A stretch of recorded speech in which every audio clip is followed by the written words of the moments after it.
repente, você nem percebe. Aí para, olha, gente, foram mais de 2, 3 castanhas. Ixi, mas foi mais de uma fatia de pão, uma barra de chocolate enquanto você arrumava a casa ou as coisas do trabalho. E assim segue a rotina alimentar de uma fome que não é fome. Podem ser as emoções, né, nos guiando para uma alimentação, digamos, fora de hora, desregrada e que pode levar, sim, ao ganho de peso. É uma situação mais comum do que a gente imagina e eu vou conversar agora com a nutricionista, professora e mestre em saúde, em ciências da saúde, a Cristiana Araújo Gontijo. Cristiana, bom dia, obrigada por ter vindo, viu? Bom dia, Mônica. Então, essa fome que não é fome, porque às vezes a gente vai comendo uma coisa aqui, outra ali, e de repente se percebe num movimento que pode ser muito ruim para a saúde. O que explica isso? Então, a gente chama essa fome de fome emocional.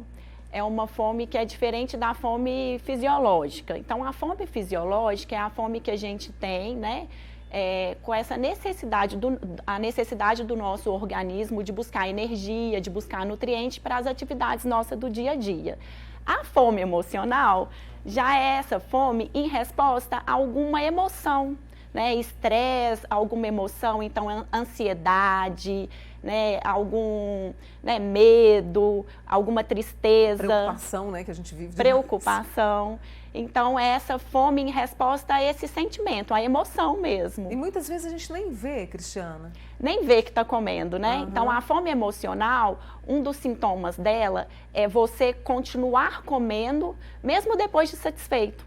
Então, você vai beliscando, buscando o alimento, mesmo depois de satisfeito, né? E aí, na hora que você vê, você mesmo falou, né, que já comeu várias coisas aí no dia, mas sem essa consciência alimentar. E tem alguns alimentos que essa fome emocional nos atrai mais? Tem. A fome emocional, as pessoas relatam, né, que está mais ligado ao doce, né, a alimentos mais ricos em gordura, a esses carboidratos mais simples, né, os açúcares mais simples. Então, às vezes, os salgadinhos de pacote, os belisquinhos, né, um biscoito recheado, esses alimentos que estão mais fáceis ali. E se essas pessoas não têm esses alimentos em casa, às vezes é o que tem na geladeira, né? Exatamente. E aí é essa busca constante por esse alimento, mesmo que já esteja satisfeito. E aí eu fico imaginando que nessa busca, né, nesse suprir, até a respiração enquanto a gente come atrapalha tudo também, né? Porque faz um movimento totalmente contrário do que é você estar pronto para uma refeição, Cristiana. Sim, essa consciência, né, no momento da refeição, ela é muito importante. E hoje a gente vê que as pessoas estão muito ligadas nas telas, né? Exatamente. E às vezes essa consciência no ato de alimentar, o que eu estou comendo, como eu estou comendo, uma dica que eu dou para as pessoas é fazer um diário alimentar. É uma das estratégias, então, para essa fome emocional? Pensando assim, da pessoa ter essa consciência do que ela está comendo. Então, ela anota tudo o que ela come no dia. Então, eu comi, eu anoto. Anoto o alimento e anoto a quantidade. E anoto o sentimento que eu tenho naquele momento. Eu comi por fome física ou por fome emocional? Se foi por fome emocional, que emoção que eu estava sentindo ali naquele momento do alimento, né? Que eu busquei aquele alimento, para eu entender. E aí, esse diário, às vezes as pessoas, elas começam a perceber que comem muita coisa que, sem essa consciência, sem essa percepção. E aí, quando faz essa atividade, isso torna mais claro, né? Quais os alimentos que ela está consumindo aí no dia. E buscar até ajuda se for necessária, né? Sim, também. ajudas. Eu tenho aqui uma amiga nossa que participou, a Celi. Ela falou, Mônica, eu tenho uma fome incontrolável. E aí ela contou que essa fome, né, entre aspas, vem sempre à noite e ela busca por doces. De repente isso é reflexo de alguma coisa ali durante o dia? O que pode ser? Pode ser o reflexo das emoções, né, dela do dia a dia. Então, às vezes, um estresse do dia, né, e isso refletindo aí à noite. À noite, provavelmente, ela está em casa e aí esse alimento, ele é mais liberado, né, já está mais ali disponível para ela. Então, isso pode acontecer, né, nesses momentos aí, por essa disponibilidade. Então, essa busca por esse alimento, ela tem que entender, né?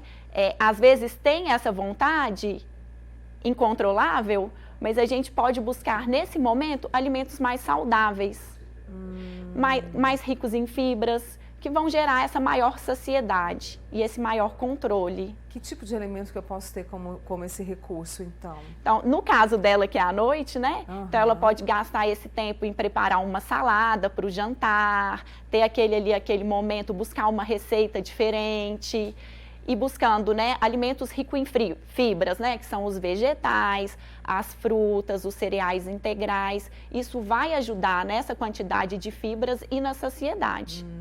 Nós temos outros alimentos que eles vão ajudar a prevenir eles ajudam no controle, né, do humor. Então, alimentos que têm triptofano, alimentos que têm vitamina B, então são carnes magras, ovos, leite e derivados, os cereais integrais, as frutas, por exemplo, a banana, o abacate. Então, eles têm essas substâncias que vão nos ajudar nesse controle do humor.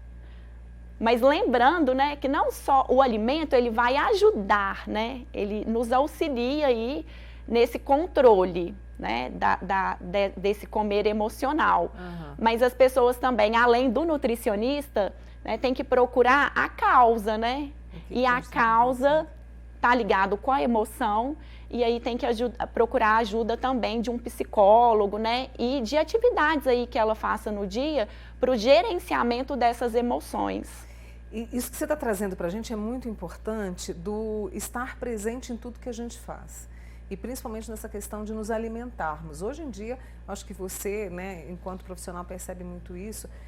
Em qualquer faixa etária, como as pessoas como menosprezam praticamente o horário da alimentação, não é? Causando todo esse imbróglio. Sim, são estilos de vida saudável, né? A gente fala de estilo de vida e dentro desse estilo de vida a alimentação saudável. Então a pessoa tem que ter uma rotina alimentar, né? Ela tem que ter uma rotina de atividade física para conseguir, porque nós somos seres integrais, né? A nossa saúde é integral. Então não adianta nada, são várias partes, né, do nosso dia a dia que ela compõe a nossa saúde, o nosso ser. Então é importante essas rotinas, a rotina alimentar, a rotina de uma atividade física. De diminuição do estresse também, diminuição, né, do estresse e buscar essas atividades, né? Cada um vai ter a sua, do gerenciamento do estresse, é muito importante. Eu tenho uma outra amiga aqui que colocou pra gente o seguinte, olha o caso dela, como a Celi, na verdade ela acorda de madrugada. Então ela acorda e aí ela precisa comer. Durante o dia ela diz que não come muito não. Aliás, a gente precisa até saber como é que tá essa alimentação sua, né, minha flor? Então ela acorda de madrugada. Acontece muito esse comer noturno, né? Essa busca pelo alimento à noite. Isso pode acontecer e normalmente, de novo, né? Essas pessoas, elas buscam normalmente por doces, né? Por comidas que tenham um teor maior de gordura, de açúcar. E aí a gente tem que entender essa pessoa, o dia a dia dela, né? O que leva essa pessoa a acordar à noite? Então a gente tem que entender a causa, certo? Para conseguir aí trabalhar, né? E aí, de novo, né? O nutricionista sozinho, ele não vai dar conta, né? A gente tem uma equipe, tem que trabalhar com uma equipe multiprofissional para o olhar para essa pessoa e entender, né? Essa rotina alimentar e essas emoções aí envolvidas nesse processo. Por que a gente tem tanta dificuldade assim, né? Eu não sei se é briga que eu posso usar, mas essa dificuldade de manter uma paz quando se trata de sentar à mesa e, sabe, trazer os alimentos necessários. Você que é mestre em ciências da saúde, o que explica essa dificuldade que a gente tem? É sempre com pressa, é sempre procurando os alimentos mais práticos. O que acontece? Né? Então, a gente precisa ter esse relacionamento ali de preparar a nossa comida. Sim, são as prioridades, né, da nossa rotina. Então, as pessoas, elas têm que dar importância, né, para esse horário da alimentação, desacelerar, né, nesse horário, perceber o que está comendo, comer devagar, como você falou, né, respirar, né, comer devagar, sentir o alimento, sentir os sabores, porque senão a gente vai na correria do dia a dia, né, vai nessa rotina e isso vai afetar também a nossa alimentação. Hoje nós temos uma alta prevalência de obesidade, né, no Brasil e no mundo, e uma das causas da obesidade é esse comer emocional, esse comer sem perceber o que está comendo, e aí a gente acaba comendo em excesso, as pessoas acabam comendo essa energia em excesso, e essa energia vai causar obesidade, e a obesidade desencadeia, né, outras doenças, as doenças crônicas não transmissíveis, diabetes, hipertensão. Então, até o câncer, né? Câncer. A gente estava conversando sobre isso ontem. Tem uma pessoa que participou conosco, mas vocês podem voltar, por favor? Um comentário lá no YouTube, olha, a Célis Cristina. Infelizmente, eu tenho essa fome emocional devido às decepções em relacionamento. Célis, aí vem aquela questão de você se autocuidar, né? Sim. Se priorizar, que é isso que acabou de falar agora. E é interessante que ela já traz aí a causa, né? Exato. Ela já mostra, sim, que são as decepções de relacionamentos. Então, ela pensar nessa causa e olhar com carinho para essa causa, né? O que está levando a gente a esse comer emocional é muito importante. Esse autoconhecimento, né? Exatamente, que todo dia a gente tem que exercitar, sim. né, Cristiano? Que papo gostoso, trazendo pra gente essa questão da fome emocional, que nós precisamos estar atentos, né? Não são só as mulheres, os homens também enfrentam essa situação. É preciso que a gente tenha respeito demais pela nossa alimentação. Cristiana, foi um prazer conversar com você. Volte mais vezes amanhã total, viu? Muito obrigada. Essa é a Cristiana Araújo Gontijo, né? Ela que é nutricionista, mestre em ciências da saúde com a gente aqui hoje no Manhã Total.